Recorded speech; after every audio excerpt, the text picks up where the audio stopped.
Hey, so hi everyone, welcome back to this channel. So in today's video, I'm gonna discuss the fourth problem of Starters 153 of Codeshift contest.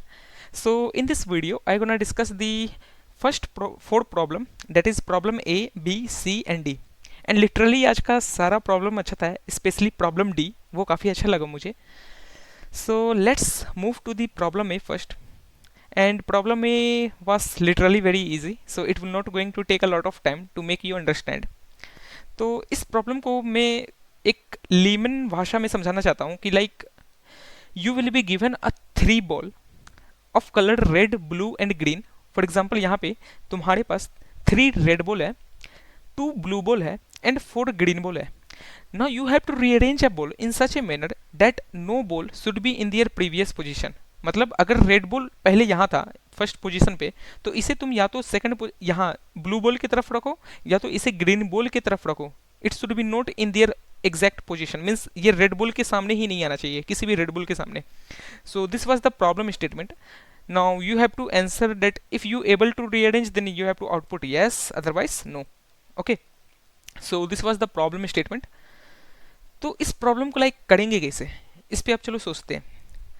तो मैं एक तुमसे बात पूछना चाहता हूँ, लाइक जब तुम इस प्रॉब्लम को पढ़ोगे तो सबसे पहले एक बात तुम्हारे माइंड में आना चाहिए कि what if the count of any ball should be greater than the sum of other 2 ball. इस चीज का अगर होगा, मीन्स ये चीज होगा तो क्या होगा, इस टाइप का तुम्हारे दिमाग में आना चाहिए एज अ बेस केस. कि अगर मान लेते कि यहाँ पे 4 बॉल है, मीन्स ग्रीन बॉल है, वो अभी 4 है, वो 4 की जगह 6 रहता तो अभी के लिए हम सोचते हैं कि चलो वो 4 की जगह 6 रहता तो means the value of green ball is 6. Then तो चलो अगर 6 रहता तो हम एक ये बॉल है, 2 बॉल है, 3 बॉल है, 4 बॉल है और 5 बॉल है और 6 बॉल है, वो तो एज इट इज रहेगा. हमको एक्चुअली में क्या करना है, उसके जगह पे मुझे रेड बॉल और ब्लू बॉल को एडजस्ट करना है. ठीक है, रेड बॉल और ब्लू बॉल को एडजस्ट करना है. तो क्या हम कर सकते हैं उसकी जगह पे एडजस्ट? तो हम ट्राई करते हैं, लाइक चलो रेड बॉल को हम एडजस्ट अगर करेंगे भी, तो यहाँ पे अगर रेड बॉल रखते हैं, यहाँ भी रेड बॉल रखते हैं, यहाँ भी रेड बॉल रखते हैं, क्योंकि मेरे पास 3 रेड बॉल है. और सिमिलरली अगर हम 2 ब्लू बॉल को भी एडजस्ट करते हैं इन G is equal to 6, means total 6 green ball में 2 ब्लू बॉल को भी एडजस्ट करते हैं, तो कैसे होगा, क्या होगा, यहाँ पे एक ब्लू बॉल आएगा और यहाँ पे एक ब्लू बॉल आएगा. Then you will find that still there will be one green ball which will be in their exact position. क्योंकि वहां पे तुम क्या देख रहे हो कि स्टिल एक ग्रीन बॉल है जो अपने पुराने पोजीशन पे है, तो इसको हम एडजस्ट नहीं कर सकते हैं किसी भी दूसरे पोजीशन पे. तो यहां से तुमको दिमाग आना चाहिए पहला केस कि if the value of the maximum value of out of all ball, जो भी तुम्हारे पास बॉल दिया होगा रेड ब्लू ग्रीन में से जो भी मैक्सिमम होगा, is greater than the sum of 2 minimum value, then there will be no any possibility to rearrange it. क्यों? क्योंकि यार अभी हम तुमको दिखाएं कि काउंट जैसे ही तुम्हारा ज्यादा हो जा रहा है, जिस बॉल का मैक्सिमम काउंट काफी ज्यादा हो जा रहा है, तो उसको हम रीअरेंज नहीं कर सकते. अच्छा, तो फिर इसका क्या उपाय है, नेक्स्ट उपाय इसका क्या है? तो नेक्स्ट उपाय ये है कि अगर काउंट मीन्स मैक्सिमम काउंट, अगर तुम इसे सॉर्ट करोगे तो maximum count of any of all the ball, means अगर रेड ब्लू और ग्रीन का अगर मैक्सिमम काउंट निकालेंगे, उसका काउंट अगर less than equal to sum of 2 minimum value होगा, तो आंसर क्या होगा, इसके लिए अब सोचते हैं. क्या इसके लिए आंसर हमेशा यस होगा? चलो सोचते हैं. तो इसके लिए हम देखने गए तो हमको दिख रहा है कि हम रैंडम टेस्ट केस लेके जनरेट करेंगे ड्यूरिंग द कॉन्टेस्ट. अगर मान लो तुमको कुछ नहीं आता है, तो तुम पहले ये केस सोचना, क्योंकि यार ऑब्वियसली अगर तुम ग्रेडी टाइप का प्रॉब्लम कर रहे हो या कोई भी एडहॉक टाइप का प्रॉब्लम कर रहे हो, तो उसमें सबसे पहले तुम्हारा दिमाग जाना चाहिए बेस केस की तरफ. अच्छा ये होगा तो क्या होगा, अच्छा ये होगा तो क्या होगा. तो इसमें बेस केस मुझे यही दिखा कि अगर काउंट जो जिसका सबसे ज्यादा काउंट है, मैक्सिमम फ्रीक्वेंसी है, उसका काउंट काफी ज्यादा हो जाता है सच दैट कि वो एक्सीड कर जाए सम ऑफ 2 मिनिमम वैल्यू, तो उसके लिए आंसर हम निकाले. कैसे निकाले? तो यार सिंपल, हम एक टेस्ट केस लिखे, उसके लिए हम ड्राई रन किए और आंसर निकाले. तो मुझे उसका आंसर आया no. What if their count is less than the minimum value, तो कैसे निकालेंगे? तो उसके लिए आंसर यही होगा कि चलो हम एक बार देखते हैं, ड्राई रन करते हैं यही टेस्ट केस के लिए. यहाँ पे अगर तुम देखोगे तो maximum of red blue green is 4 which is less than the sum of 2 minimum value. तो इसके लिए आंसर क्या होगा? क्या इसके लिए आंसर यस होगा हमेशा? देखते हैं। तो फिर अगर हम तुमसे पूछते हैं कि like how you will gonna rearrange this ball such that कि दो बॉल का सेम कलर ना हो, मीन्स उसका प्रीवियस कलर और सेम अभी का कलर सेम ना हो, ठीक है। तो हम अगर तुमसे पूछते हैं कि like how you will gonna arrange this, तो तुम क्या करोगे? तुम बोलोगे भैया ये तो सिंपल है। कैसे? कि हम क्या करेंगे भैया कि यहाँ पे 3 रेड बॉल रख लेंगे, मीन्स जहाँ पे ग्रीन है उन सभी को हटा के मैं रेड बॉल रख लूंगा, और एक ग्रीन की जगह ब्लू बॉल रख लूंगा, ठीक है। और क्या करेंगे, एक ब्लू बॉल यहाँ रख लेंगे, और बाकी मेरे पास जो 2 रेड और 2 ब्लू जो प्रीवियस पोजीशन पे था वहां पे हम सारा ग्रीन रख लेंगे। तो ये एक मेरे पास एक ऑप्शन रहता है। क्या दूसरा ऑप्शन रहता है? हाँ यार, दूसरा तरीका से भी कर लेते हो। मतलब हम ये बोलना चाह रहे हैं कि लाइक तुम कॉन्टेस्ट में अगर ये सोचे कि नो का पॉसिबिलिटी कब आएगा कि जब maximum value of red ball, green ball, blue ball should be greater than sum of 2 minimum value, तो उसके लिए मैक्सिमम वैल्यू तुम्हारा आ रहा है। अगर उससे छोटा है, उससे छोटा है तो हमेशा आंसर तुम्हारा यस होगा। उससे छोटा या बराबर है, उससे छोटा या बराबर है तो आंसर तुम्हारा यस होगा। कैसे होगा? तो हम डिफरेंट डिफरेंट पॉसिबिलिटी देखें ड्यूरिंग द कॉन्टेस्ट कि अच्छा इसके लिए बन रहा है, इसके लिए बन रहा है, मतलब हाँ यार बन सकता है, इसलिए बन सकता है क्योंकि हम आपस में उन सभी को रीअरेंज इस प्रकार कर सकते हैं सच दैट कि उसका कलर कभी भी मैच नहीं होगा। तो बस इतना सा लॉजिक था इस प्रॉब्लम के पीछे। So let me show you once code for this problem. तो मैं ए बी सी वेरिएबल लिया हूँ, फिर सिंपली उसे एक वेक्टर में रखा हूँ कि v dot push back a, v dot push back b, v dot push back c, फिर सॉर्ट किया हूँ ताकि इससे मुझे मैक्सिमम वैल्यू और मिनिमम 2 वैल्यू मिल पाए। फिर हम देख रहे हैं सिंपली कि if the value of sum of 2 minimum value is greater than equal to maximum value then answer will be always yes, and if it is not, so you have to just print no. बस इतना simple था ये problem, ठीक है। तो now let's move to the next problem, that is problem B, another game. तो ये भी प्रॉब्लम काफ़ी अच्छी है, एंड इसमें बेस्ट थिंग मुझे जो लगा कि ये प्रॉब्लम ऑब्जर्वेशन पे है। जिसको जितना जल्दी ऑब्जर्वेशन इस प्रॉब्लम में दिख जाएगा वो उतना जल्दी इसे सबमिट कर पाएगा। Okay, so let me explain this problem. तो इस प्रॉब्लम में बोल रखा है कि you will be given a permutation. I think you all guys know what is permutation. तो परमुटेशन क्या होता है कि n नंबर का एरे होता है जिसमें सारा नंबर फ्रॉम 1 to n एक ही बार प्रेजेंट होता है, but they may be present in a shuffle way. For example let's suppose if n is 5, so we can take like 2, 5, 3, 4, 1। This is one kind of permutation. तो इस problem में बोल रखा है कि let me index it first. तो इस problem में बोल रखा है कि you have to sort the given array. For example this is your array and you have to sort it, but sorting operation में ये बोल रखा है कि you can pick i, j, you can pick index i, j and you can swap it। तुम इसको swap कर सकते हो, but condition is in a such a manner कि तुम v of i plus v of j should be less than equal to k, ये condition fulfil होना चाहिए। अगर ये कंडीशन फुलफिल हो रहा है तो तुम i और j का वैल्यू को स्वैप कर सकते हो। So in this problem you have to not minimize the number of operation, but you have to minimize this value k। For example, let me just tell you for the given test case what will be the minimum value of k। तो अगर यहाँ पे देखें तो तुम्हारा minimum value of k क्या हो सकता है? तो इस टेस्ट केस के लिए तुम्हारा k अगर 10 ले तो ऑब्वियस सी बात है मैक्सिमम वैल्यू 10 है, तो तुम किसी भी दो वैल्यू को like v of i plus v of j अगर less than equal to k है, यहाँ पे k क्या है 10 है, तो तुम स्वैप कर सकते हो। तो मतलब तुमको दिख रहा है कि लाइक मैक्सिमम टू मैक्सिमम तुम्हारा आंसर जा सकता है 10, ठीक है, क्योंकि यहाँ 5 प्लस 5 10 होता है। तो कोई भी दो वैल्यू जो है तुम्हारा, अगर एक 5 होता है तो दूसरा 5 से छोटा ही होगा बिकॉज ये परमुटेशन है। बट तुमको इस प्रॉब्लम में बोल रखा है कि what will be the minimum value of k, इस k को मिनिमाइज करना है, you have to minimize this k। तो क्या होगा? तो इस चीज को लाइक हम कॉन्टेस्ट के टाइम कैसे सोचे थे पता है? कि मैं जब ये टेस्ट केस देखा था, फर्स्ट टेस्ट केस, तो इसके लिए आंसर 0 है because this is already sorted array. But ये जो सेकंड टेस्ट केस देखा मैं, दैट इज 3, 2, 4, 1, तो इसमें मेरे को दिखा द answer is 5। Why 5? Because let me take it this test case only 3, 2, 4, 1 या। तो इस टेस्ट केस में तुम्हारा 3, 2, 4, 1 है, ठीक है, तो 1, 2, 3, 4। तो मैं एक्चुअली कॉन्टेस्ट के टाइम इसे कैसे सोचा? मैं इस प्रकार सोचा कि मुझे दिखा कि इस 4 को एक्चुअली में यहाँ आना चाहिए। अगर देखा जाए तो इसे सॉर्ट करेंगे तो ये एक्चुअली में बनेगा 1, 2, 3, 4, बट 1, 2 को अभी जाने दो, छोड़ दो, 1, 2, 3 अभी जाने दो, बट ये 4 कहाँ आना चाह रहा है? एक्चुअली में ये 4 अपने पोजीशन की तरफ आना चाह रहा है, डेट इज एट इंडेक्स 4। तो ये 4 क्या बोलेगा इस 1 से कि चलो हम दोनों आपस में स्वैप हो जाते हैं। what will be the value of k to swap this?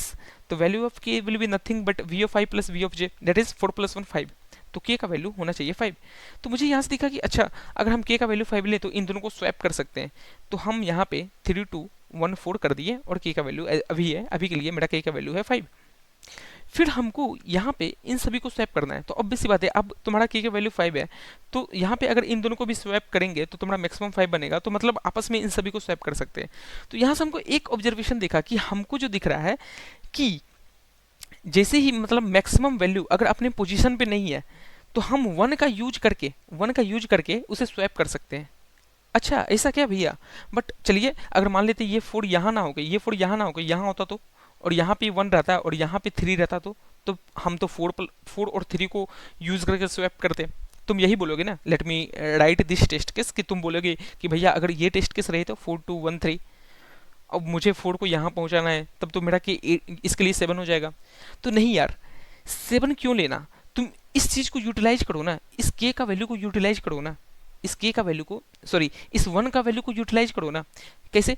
हम ये करेंगे कि पहले इस 1 और 3 को आपस में स्वैप कर देंगे। तो कितना के का वैल्यू रहेगा, के का वैल्यू लगेगा इस 1 और 3 को स्वैप करने में, तो के का वैल्यू लगेगा 1 + 3 दैट इज 4। तो हम इसको स्वैप कर दिए, तो तुम्हारा जो नया एडे बनेगा वो बनेगा 4 2 3 1। ठीक है, अब तुम इस 4 और 1 को स्वैप कर दो तो तुम्हारा वैल्यू क्या बनेगा 1 2 3 4, और तुम्हारा ऑपरेशन लगेगा 1 + 4 दैट इज 5। तो इस केस में भी तुम्हारा 5 ही लग रहा है। मतलब हमको ये दिखा कि हम क्या करेंगे कि सबसे पहला वैल्यू को मीन्स सबसे बड़ा वैल्यू को अपने जगह पे पहुंचाने का ट्राई करेंगे। अगर वो अपने जगह पे सही प्रेजेंट है तो ठीक है। फॉर एग्जाम्पल कि अगर मान लो कि तुम्हारे पास टेस्ट केस जो होता है 1 2 3 4 अगर एरे लेते हैं मीन्स इंडेक्सिंग करते हैं, तो तुम्हारा 4 एज इट इज यही है, बट यहाँ पे तुम्हारा 1 है और यहाँ पे 2 है और यहाँ पे 3 है। मतलब इस बार हमको 3 को यहाँ पहुँचाना है, क्योंकि 4 तो अपने सही पोजीशन पे है बट 3 अपने सही पोजीशन पे नहीं है। तो इसके लिए कितना कॉस्ट लग रहा है। तो जब भी किसी को अपने पोजीशन पे पहुँचाना है तो वो हमेशा 1 का यूज करके पहुँच पाएगा। अच्छा भैया 1 का, बट मैक्सिमम का क्यों नहीं? क्योंकि यार 1 का यूज करके वो मिनिमम के वैल्यू से पहुंच जा रहा है, तो हम मैक्सिमम क्यों लेंगे? बस यही बात हम तुमको समझाने का ट्राई कर रहे हैं। तो यहाँ पे 3 आने के लिए ये 3 और 2 यूज नहीं करेगा, ये 3 अपने पोजीशन पे जाने के लिए 3 1 का यूज करेगा। अच्छा कैसे भैया? ऐसे कि 3 यहाँ ही रहेगा और ये 1 हट के यहाँ पहुंचेगा और ये 2 हट के यहाँ आ जाएगा। अच्छा तो इसके लिए मिनिमम कॉस्ट कितना लगेगा 1 + 2 3, के का वैल्यू 3 लगेगा।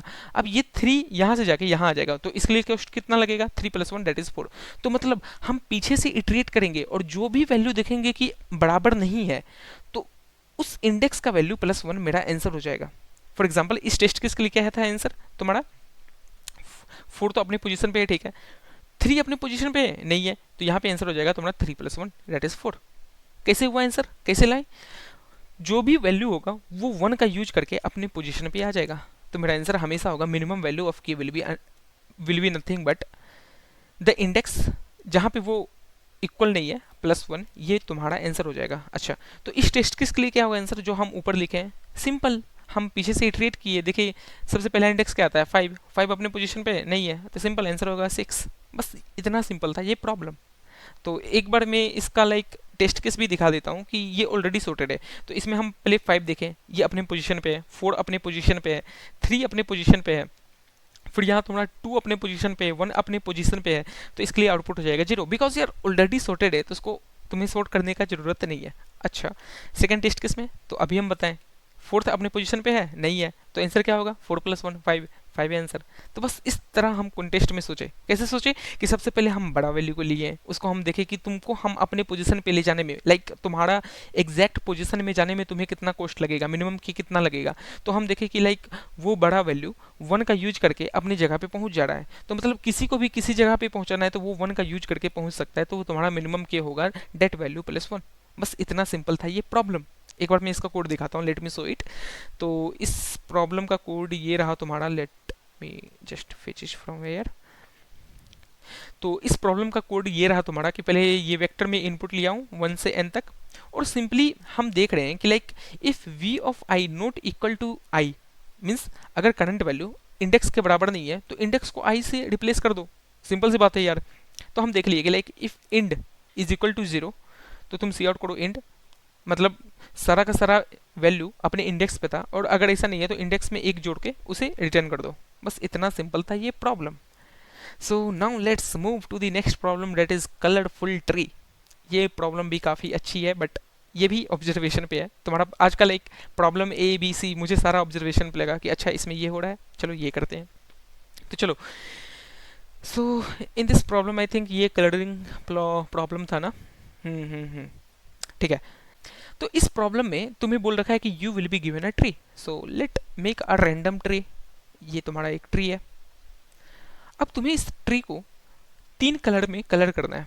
You have to colour this tree into a 3 colour such that, चलो इधर भी एक बना ही देते हैं, सच डैट कि हर एक नोड के लिए तुम्हें सबमिशन देना है कि like you have to finally output the submission of each node, value of each node. और हर एक नोड का वैल्यू क्या होगा, that will be nothing but the minimum distance of other 2 colour. उस नोड से मिनिमम डिस्टेंस कितना लग रहा है अदर 2 कलर का, और तुम्हें हर एक कलर का एक नोड एटलीस्ट में कलर करना है। फॉर एग्जाम्पल अगर हम यहाँ पे 3 कलर लेते हैं, डेट इज रेड, ब्लू और ग्रीन, तो तुम्हें कलरिंग इस प्रकार करना है कि तुम्हारा फाइनल आंसर है वो मिनिमाइज हो जाए। ये तुम्हारा प्रॉब्लम स्टेटमेंट था। तो तुम कैसे करोगे बोलो। तो इसमें भी लाइक तुम्हारा ऑब्जर्वेशन ये है कि तुम जब टेस्ट केस देखोगे तो उसके लिए तुम जब इस ट्री को बनाए होगे 1 2 2 3 और इसको कलरिंग किए होगे, तो तुम्हें दिख रहा होगा कि हर नोड के लिए लाइक मैक्सिमम डिस्टेंस तुम्हारा जा रहा था 2 किसी भी दूसरा नोड के लिए, और मिनिमम डिस्टेंस तुम्हारा जा रहा था 1। लाइक आंसर तुम्हारा या तो 2 हो रहा था या तो 3 हो रहा था। मुझे तो ये दिखा दोनों टेस्ट केस में। तो मुझे वहां से क्या आइडिया आएगा, लेट मी शो यू, कि मुझे वहां से यही आइडिया आएगा कि अगर हम रेड कलर यहाँ कर देते हैं, यहाँ पे अगर हम रेड कलर कर देते हैं, तो क्या तुम यहाँ भी रेड कलर करोगे? नहीं करेंगे यार, ऑब्वियस सी बात है, यहाँ पे हम ब्लू या ग्रीन करना चाहेंगे। क्यों भाई? क्योंकि यार अगर हम यहाँ भी रेड कलर कर देंगे और आगे चल के यहाँ पे ब्लू होता है, late me write it here कि यहाँ भी अगर मान लो यहाँ भी हम रेड कलर कर देते हैं, ठीक है, और अब आगे जाके हम यहाँ पे ब्लू कलर करते हैं, तो सोचो इस रेड के लिए ये ब्लू कलर कितना दूर हो जाएगा। तो इसके लिए आंसर तो बढ़ जाएगा। तो हम हमेशा ट्राई करेंगे कि अल्टरनेट कलर करें, पहले रेड फिर ब्लू फिर ग्रीन फिर रेड फिर ब्लू फिर ग्रीन, मतलब कंसेक्यूटिव ऑर्डर में करना चाहते हैं कलर। और ये चीज़ हमको कहाँ से दिखा, हमको ये चीज़ यहाँ से दिखा कि हम जब टेस्ट केस को ड्राई रन किए, जो तुम्हारा प्रॉब्लम में टेस्ट केस था, उसमें मुझे यही दिख रहा था कि हर एक नोड के लिए आंसर हमेशा 2 और 3 क्यों है भाई, क्यों है। तो वहाँ से मुझे ये ऑब्जर्वेशन देखा कि वो हमेशा ट्राई कर रहा है कि हम कलर अल्टरनेट ऑर्डर में करें, पहले रेड फिर ब्लू फिर ग्रीन फिर रेड फिर ब्लू फिर ग्रीन। ठीक है, तो चलो इसको एक बार कलरिंग करते हैं कि अगर हम यहाँ पे रेड कर दिए तो यहाँ पे तुम कौन कलर करोगे। यहाँ पे हम करेंगे ब्लू, और यहाँ पे हम करेंगे ग्रीन, और यहाँ पे हम करते हैं ब्लू। तो एक और चीज़ इसमें ऑब्जर्वेशन है कि तुम हमेशा रूट नोड से कलर करना स्टार्ट करोगे। अच्छा भैया ऐसा क्यों? ऐसा इसलिए क्योंकि हम कलर अल्टरनेट ऑर्डर में कर रहे हैं, लेवल वाइज। लाइक यहाँ पे अगर हम रेड कर दिया तो यहाँ पे अब हम करेंगे ब्लू, और यहाँ पे ब्लू, फिर यहाँ पे करेंगे हम ग्रीन ग्रीन ग्रीन, इस प्रकार। तो अगर तुम्हारा मान लो जस्ट ट्री इस प्रकार रहता है, late me write it here कि जस्ट ट्री इस प्रकार रहता है, तो तुम अगर यहाँ पे रेड करोगे और यहाँ पे दोनों ब्लू ब्लू करोगे तो ग्रीन कहीं कलर नहीं होगा। इसलिए हम रूट नोड से स्टार्ट करेंगे, that will be very like तुम्हारा इस प्रकार से सारा नोड कलर हो जाएगा, मीन्स सारा नोड कलर हो जाएगा विद डिफरेंट कलर। एटलीस्ट एक कलर ऐसा मिलेगा जिसमें एक या एक नोड को वो कलर मिल रहा है। तो हम रूट नोड से स्टार्ट करेंगे कि यहाँ पे हम रेड करना स्टार्ट किए कहीं से, लाइक तुम कोई सा भी रूट नोड पिक कर रहे हो, चलो इसको पिक करते हैं, इसे हम कर दिए रेड कलर से कलर। अब इसके नीचे वाला कौन सा कलर से कलर करेंगे, तो इसे हम कर देंगे ब्लू, इसे हम कर दिए ब्लू। अच्छा, फिर उसके बाद वाला किस कलर से करेंगे, तो इसे हम कर दिए ग्रीन, इसे भी कर दिए हम ग्रीन। ठीक है, अब क्योंकि ग्रीन आया तो फिर से साइकिल स्टार्ट होगा, फिर हम करेंगे ये ग्रीन के बाद क्या आएगा, रेड आएगा, तो इसे हम कर दिए रेड, और इस ग्रीन के बाद रेड आएगा, फिर नेक्स्ट साइकिल में क्या होगा, ब्लू होगा, ब्लू। अब देखो इसमें हम तुमको बेस्ट ऑब्जर्वेशन दिखाते हैं। बेस्ट ऑब्जर्वेशन तुम क्या देखोगे कि हर एक नोड के लिए हर नोड के लिए या तो आंसर 2 होगा या तो आंसर 3 होगा। अच्छा ऐसा कैसा, अच्छा ऐसा क्या, हाँ देखो दिखाते हैं। इस ब्लू के लिए आंसर क्या होगा, ये वाला नोड के लिए आंसर क्या होगा, रेड इससे 1 यूनिट दूर है और ग्रीन इससे 2 यूनिट दूर है, तो इसका आंसर हो जाएगा 3। अरे भैया आप तो सही बोल रहे हैं। अच्छा इसके लिए आंसर क्या होगा, ये रेड के लिए आंसर क्या होगा, इसके लिए आंसर होगा तुम्हारा 2, क्योंकि ब्लू एक यूनिट दूर है और ग्रीन एक यूनिट दूर है, तो इसके लिए आंसर हो जाएगा 2। अच्छा, इसके लिए आंसर तुम बताओ 2। अच्छा, इसके लिए आंसर तुम बताओ 2, क्यों? क्योंकि ग्रीन एक यूनिट दूर है और ब्लू रेड एक यूनिट दूर है। अच्छा, इसके लिए आंसर, इसके लिए आंसर हो जाएगा 3। अच्छा, इसके लिए आंसर, इसके लिए आंसर हो जाएगा 2। अच्छा, इस रेड के लिए आंसर, इस रेड के लिए आंसर हो जाएगा 3। अच्छा, अब तो हम तुमसे पूछना चाहते हैं कि तुम इसमें ऑब्जर्वेशन क्या देखें कि जितना भी लीफ नोड है, जितना भी लीफ नोड है मीन्स जिसका इन डिग्री 1 है, जिसका इन डिग्री 1 है उसके लिए आंसर आ रहा है 3, उसके लिए आंसर आ रहा है 3। वही जिसका इन डिग्री 1 से ज्यादा है, like means number of in degree या फिर आउट डिग्री जो भी कर लो, because it is undirected graph, उसके लिए आंसर आ रहा है 2, और बाकी लीफ नोड के लिए जिसका इन डिग्री 1 है उसके लिए आंसर आ रहा है 3। तो यहाँ से हम मेरे को ऑब्जर्वेशन देखा कि अच्छा, अगर हम इस टाइप का कलरिंग करेंगे तो ये मुझे बहुत फायदा देगा। ठीक है, तो इस प्रॉब्लम में कुछ नहीं था, बस एक सिंपल ऑब्जर्वेशन यही था, यही तुम्हें ऑब्जर्व करना था इस प्रॉब्लम में। अच्छा भैया, तो इस चीज़ को इम्प्लीमेंट कैसे करेंगे? इस चीज़ को इम्प्लीमेंट करने के लिए काफ़ी इजी है कि तुम इस ग्राफ को भी मत बनाओ, बस एक वेक्टर दो जिसमें इन डिग्री रखो हर एक नोड के लिए, कि जैसे ये ब्लू वाला जो लीफ नोड है इसका इन डिग्री क्या आएगा? 1 आएगा। अच्छा, इस ग्रीन वाला नोड के लिए इन डिग्री क्या आएगा? 2 आएगा। तो हम जैसे ही देखेंगे कि जिस नोड का इन डिग्री 1 है तो उसके लिए हम आंसर में ऐड ऑन कर देंगे 3, और जिस नोड के लिए इन डिग्री 2 या 2 से ज़्यादा है तो उसके लिए हम आंसर में ऐड ऑन कर देंगे 2, बिकॉज हम तुमको प्रूफ दिखाएं कि एक्चुअली में आंसर कैसे ऐड ऑन हो रहा है। और ये चीज़ हमको कैसे दिखा कि हम पहले टेस्ट केस को ड्राई रन किए, तो हम हमेशा बोलेंगे कि लाइक तुम पहले क्वेश्चन पढ़ना, टेस्ट केस को ड्राई रन करना, और वहाँ से लाइक तुम अपना एक स्मार्ट वर्क करना है कि अच्छा ये हमेशा 2 और 3 ही ऐड क्यों हो रहा है, वहाँ से तुम आइडिया लगाना कि क्या ये कोई पैटर्न तो फॉलो नहीं कर रहा है। ठीक है, तो late me show you my code for this problem. तो ये रहा मेरा कोड फॉर दिस प्रॉब्लम, कि मैं इन डिग्री एक वेक्टर लिया हूँ, और जैसे ही मैं इनपुट ले रहा हूँ किसी भी नोड को, तो there will be edge between the node x and y, so I am just incrementing my in degree for the x and y। ठीक है, तो हर बार मैं x का इन डिग्री को 1 बढ़ा रहा हूँ, y का इन डिग्री को 1 बढ़ा रहा हूँ। अब ये रहा मेरा फाइनल आंसर जो मुझे आउटपुट करना है। अब मैं 1 से n तक इटरेट कर रहा हूँ हर एक नोड को, और देख रहा हूँ कि जैसे ही मेरा इन डिग्री 1 है, मतलब वो लीफ नोड है, आंसर उसके लिए ऐड करो 3। और अगर ऐसा नहीं है तो वो तुम्हारा एक लाइक कोई सा भी मिडिल नोड बन रहा होगा अदर देन लीफ नोड, तो उसके लिए आंसर में ऐड ऑन कर देना 2। और इसका हम प्रूफ अभी दे चुके हैं कि इसके लिए 3 आंसर क्यों ऐड होगा, इसके लिए 2 आंसर क्यों ऐड होगा। सो this was your solution for this problem. I hope तुम्हें समझ में आया होगा। So if you find this video helpful, then yes, please like it, subscribe it, and also share to your those friends who have any doubt in this C problem. So now let's move to the last problem, that is problem D, geometry easy version. And ये problem like काफ़ी अच्छी लगी मुझे, और ये problem तुम्हें बहुत कुछ सिखा के जाएगी। ठीक है, तो चलो इस प्रॉब्लम को डिस्कस करते हैं कि लाइक ये प्रॉब्लम क्या बोल रखा है। सो इन दिस प्रॉब्लम सबसे पहला ऑब्जर्वेशन है कि कांस्टेंट तुम्हारा 5 इंटू 10⁻³ है, तो ये चीज़ तुम्हें एक छूट मिल गया कि you can iterate n square loop for this problem. सबसे पहला ऑब्जर्वेशन, इसलिए हमेशा क्वेश्चन पढ़ना तो कांस्टेंट जरूर देखना, जरूर, बिकॉज वो काफ़ी हेल्प करता है क्वेश्चन बनाने में। ऐसा नहीं कि हम क्वेश्चन पढ़े इंप्लीमेंट करने चले गए। ठीक है, तो इस प्रॉब्लम में तुम्हें बोल रखा है कि you will be given an array of size n such that each element of array are distinct. ये भी याद रखना, इसलिए ये हाईलाइट करके क्यों देता है भाई, ये क्यों देता है कि each element of A R pairwise distinct, क्योंकि इसके पीछे कोई रीजन छुपा होगा इसलिए दे रहा है ना, ऐसे तो नहीं दे देगा। तो इसमें 2 ऑब्जर्वेशन तुम्हें काफ़ी ज़्यादा हेल्प करेगा, that is the value of n is 5 into 10⁻³, मतलब हम n स्क्वायर लूप चला सकते हैं। And second observation is that each element of array is pair wise distinct, तो इससे भी कुछ चीज़ तो छुपा होगा, वो हम आगे बताएंगे।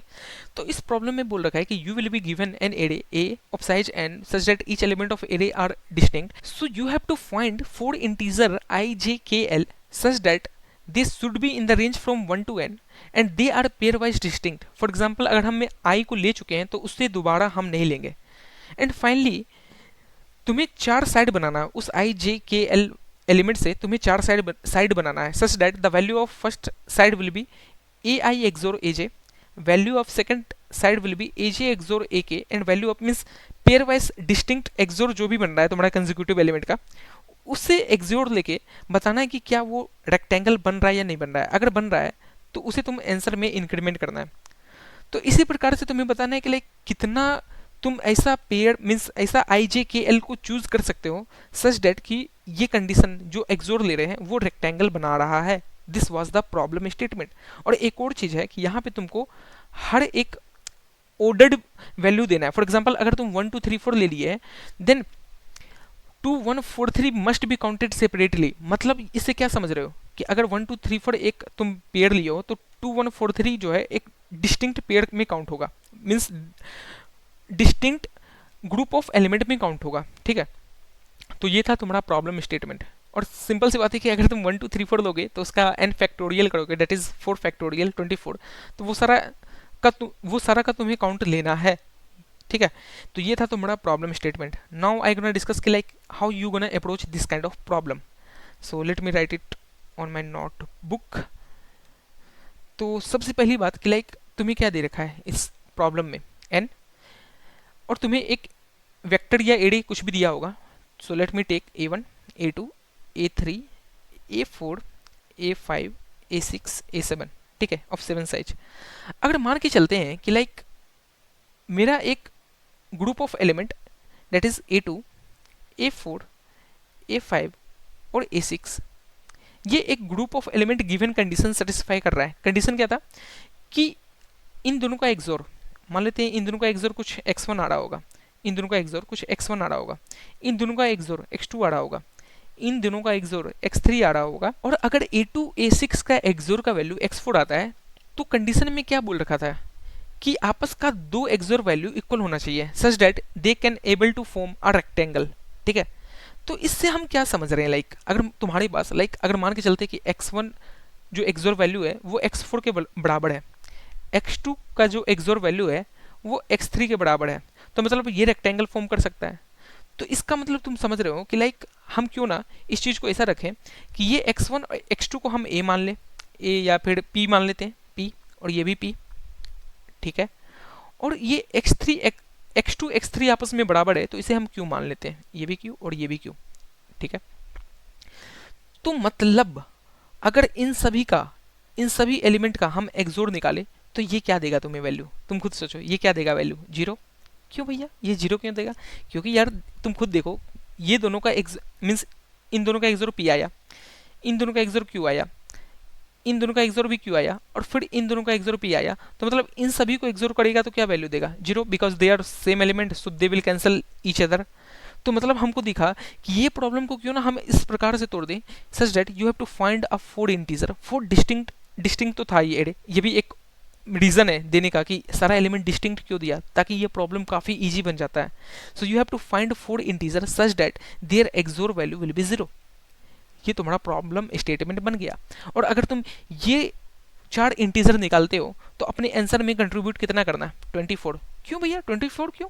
इसलिए 24 क्योंकि तुम्हें बोल रखा है कि तुम अगर a2 a4 a5 a6 ले रहे हो तो this will be considered different if you gonna take a4 a2 a5 a6. ठीक है, तो इसलिए हम 4 फैक्टोरियल कर देंगे. अब तुम्हारे दिमाग में एक और बात आ रहा होगा कि भैया अगर मैं इसे सफल कर देता हूँ, for example a4 a2 a5 a6, तो क्या फिर भी एक्सोर वैल्यू जो है वो रेक्टेंगल फॉर्म कर रहा होगा? ऑब्वियस सी बात है यार, क्योंकि हम वहां से तुमको प्रूफ दिलाएं कि प्रॉब्लम टू ट्राई कि you have to find the 4 element such that their XOR value will be 0. अगर उन सभी का एक्सोर वैल्यू 0 है तो मतलब वो रेक्टेंगल फॉलो कर रहा है, वो जो रेक्टेंगल का कंडीशन है वो फुलफिल कर रहा है. ठीक है, तो हम देखेंगे क्या कि अगर मुझे डिस्टिंक्ट 4 इंटीजर मिल रहा है a2 a4 a5 a6, कोई सा भी distinct i j k l मिल रहा है, तो हम अपने आंसर में कंट्रीब्यूट कर देंगे 24, मीन्स आंसर में ऐड ऑन कर देंगे 24. बस ये था तुम्हारा problem statement. Now I gonna like आज कि तुम इस प्रॉब्लम को कैसे करोगे. तो पहला चीज है कि कॉन्स्टेंट्स, कि मेरा कॉन्स्टेंट दे रखा है कि you can apply N square loop. तुम एन स्क्वायर लूप चला सकते हो. अच्छा भैया एन स्क्वायर लूप चला सकते हैं बट फिर भी नहीं आता है. ठीक है, बता रहे हैं. अगर मान लो कि हम अभी a4 और a6 पेयर उठाए हैं, अगर मान लो हम एन स्क्वायर लूप चला रहे हैं फॉर i इजकल टू 1 या 0, जहां से तुम स्टार्ट करना चाहते हो, i equal to 0, i less than n, फिर j equal to i plus 1, j less than n. तो इससे तुमको क्या मिलेगा, हर एक डिस्टिंक्ट i और j, तो ये एन स्क्वायर लूप हम चला रहे हैं, तो हम मान लो एन स्क्वायर लूप चलाएं, ठीक है, मान लेते हैं हम एन स्क्वायर लूप चलाएं, तो इसका मतलब तुम क्या समझे, इसका मतलब हम यही समझे भैया कि A4 और A6 एक हम पेयर लेते हैं, तो दूसरा पेयर हमें A4 और A6 के अलावा लेना पड़ेगा, सच डैट कि उन दोनों का एक्सोर मान लेते हैं कि A1 A2 एक्सोर, तो सच डैट इन दोनों का एक्सोर अगर P आ रहा है और इसका एक्सोर P डैश आ रहा है, तो P एक्सोर P डैश 0 होना चाहिए। तो इससे क्या समझे कि value of P is equal to P dash, तो मतलब यहाँ से क्या समझे कि अगर हम A4 और A6 का वैल्यू मीन्स एक्सोर का वैल्यू P है, तो हमें ढूंढना पड़ेगा कि लाइक ऐसा और कितना पेयर है, ऐसा और कितना डिस्टिंक्ट पेयर है सच डैट कि उसका एक्सोर का वैल्यू मेरे बराबर है, डेट इज P के बराबर है। ये चीज़ को तुम्हें ढूंढना पड़ेगा। तो ये चीज़ अब कैसे हम ढूंढे, और इस चीज़ को ढूंढने के लिए तुम एन क्यूब लूप नहीं चला सकते हो, एन स्क्वायर लूप ही चलाना पड़ेगा। तो इस चीज़ के लिए हम कुछ लाइक प्री कंप्यूटेशन टाइप करेंगे, मैप यूज करेंगे, या फिर कोई सा भी तुम वैल्यू यूज करना चाहते हो। If you want to use a vector of size 10 to the power 6 you can, it's upon you. तो इस चीज़ को अब हम कैसे करें, सोचो।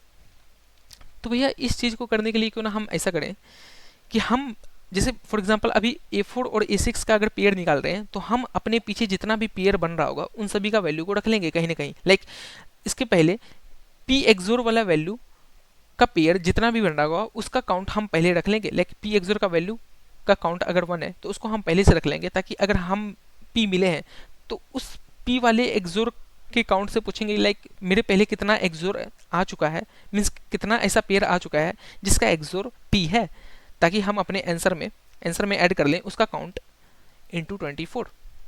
बोलो यहाँ तक समझ में आता है? ठीक है। तो तुम बोलेगा कि लाइक भैया बट ये भी तो केस हो सकता है कि लाइक ये भी केस हो सकता है कि हम आप पीछे वाला पूछ रहे हैं बट आगे वाला भी तो कोई बना सकता है एक्सोर, तो उसका काउंट तो हम मिस कर जाएंगे। तो नहीं यार, उसका काउंट इसलिए तुम मिस नहीं करोगे, उसका काउंट तुम इसलिए मिस नहीं करोगे बिकॉज अगर तुमको ये दोनों एक्सोर दे रहा है तो ये तुम्हारे पीछे वाले काउंट में ये फुलफिल हो जाएगा। लाइक तुम आगे जाओगे तो तुम्हारा पीछे वाला में ये भी तो कभी ना कभी आएगा, तो ये फुलफिल हो जाएगा। इस बात को समझो कि हम क्या कर रहे हैं कि एक एरे लिए हैं A1 A2 A3 A4 A5 A6 A7 A8 A9 A10। तो हम आगे वाला कोई एक पेयर लेते हैं, आगे से कोई एक पेयर लेते हैं, उसका एक्सोर P है, तो हम पूछते हैं कि उससे पीछे ऐसा कितना पेयर है जिसका एक्सोर P है, ताकि हम उस काउंट को इसके साथ इंक्रीमेंट कर दें, उस काउंट को इसके साथ इंक्रीमेंट कर दें और अपने आंसर में कंट्रीब्यूट कर दें जो पीछे मुझे काउंट मिला है, काउंट इंटू 24। अच्छा भैया तो आगे नया एक्सोर मिलेगा उसका क्या, तो फिर से मैं इस काउंट को बढ़ाऊंगा ना, ये काउंट जो P है ये आगे जैसे ही जाएगा तो ये काउंट तो बढ़ेगा, तो इस काउंट को बढ़ा के फिर हम इसके लिए एक्सोर पूछेंगे ना कि लाइक ये एक्सोर अगर मिला मुझे, ये दोनों पेयर मिला, ये दोनों ये जो है A10 और A11 के लिए अगर मान लेते पेयर मिला P, तो हम इससे पीछे पूछेंगे तो ये जो काउंट देगा तुम्हें Q डैश, तो वो Q डैश को फिर 24 से मल्टीप्लाई कर देंगे, तो मतलब वो सारा केस तुम्हारा फुलफिल हो जाएगा। इसे तुम लाइक ड्राई रन करना, सोचना, तब तुम्हें रियलाइज होगा कि एक्चुअली में ये क्यों हो रहा है। ठीक है, तो एक बार मैं इसका लाइक कोड दिखा देता हूँ। और एक और चीज़ है लाइक इस प्रॉब्लम में कि तुम मैप यूज करने जाओगे तो ये देगा TLE, बिकॉज कॉन्स्टेंट ही कुछ इस प्रकार रखा है कि तुम एक्स्ट्रा लूप नहीं चला सकते हो, n² से ज़्यादा लूप नहीं चला सकते हो। तो इस चीज़ के लिए हम क्या करेंगे कि एक ग्लोबल वेक्टर बना देंगे जिसका साइज होगा 2 इंटू 10⁶। अच्छा भैया 2 इंटू 10⁶ ही क्यों, उससे कम या उससे ज़्यादा क्यों नहीं? यार देखो इससे ज़्यादा लाइक तुम बना सकते हो बट बनाने का कोई ज़रूरत नहीं है, बिकॉज A1 एक्सोर A2 का मैक्सिमम टू मैक्सिमम वैल्यू तुम्हारा less than equal to 2 into 10⁶ ही रहेगा, बिकॉज AI का वैल्यू है तुम्हारा 10⁶। ठीक है, तो किसी भी दो नंबर का XOR less than equal to maximum of 2 times of maximum of that two value से छोटा या बराबर ही रहेगा। ठीक है, तो इसलिए हम ग्लोबल वेक्टर बना लेंगे 2 इंटू 10⁶, और जितना भी एक्सोर बन रहा होगा उससे पहले हम 0 से इनिशियलाइज कर देंगे इस ग्लोबल वेक्टर को, ताकि ये ग्लोबल वेक्टर को हम एज अ मैप की तरह यूज कर पाएँ। ठीक है, तो late me show you my code for this problem. तो ये रहा तुम्हारा कोड कि एक मैं मैप बनाया हूँ that is of size 2 into 10⁶, और ये एक ग्लोबल वेक्टर है। फिर मैं इनपुट ले रहा हूँ n, ये थोड़ा वैल जिसे मैं आउटपुट कर रहा हूँ। सबसे पहले मैं इनपुट लूँगा वेक्टर को, फिर मैं इटरेट कर रहा हूँ फ्रॉम इंडेक्स 0 टू n। अब लाइक हम नेक्स्ट लूप चलाएंगे j डेट इज i+1 से n तक, और हम क्या पूछेंगे कि like how many pair are there, like how many XOR pair are there before me whose value is vi XOR vj, जो मैप में ऑलरेडी प्रेजेंट होगा। तो क्योंकि ये आई जीरो है तो कोई प्रेजेंट ही नहीं होगा, तो ये बाहर निकल जाएगा सारा जीरो आंसर लेके, मीन्स वैल में अभी कुछ ऐड ही नहीं होगा। अब तुम बोलेगा कि भैया यहाँ पे आप 24 मल्टीप्लाई क्यों नहीं कर रहे हैं, यहाँ पे 24 मल्टीप्लाई क्यों नहीं कर रहे हैं, बिकॉज यार हम ये चीज़ बाद में मल्टीप्लाई किए हैं यहाँ पे, तो तुम वहाँ भी कर सकते हो, यहाँ भी कर सकते हो, इट्स अपॉन यू, तुम्हें जैसे करना है। फिर हम जैसे ही ये लूप से बाहर निकल रहे हैं तो हम ith इंडेक्स के लिए, लाइक अब ith इंडेक्स कोई नेक्स्ट पेयर बनने नहीं जा रहा है, तो उस ith इंडेक्स के लिए उससे पहले जितना भी उसका पेयर बनेगा, जो एक्सोर पेयर बनेगा, उसे हम मैप में अपडेट भी तो करेंगे। लाइक लेट मी शो कि मैं क्या बोल रहा हूँ।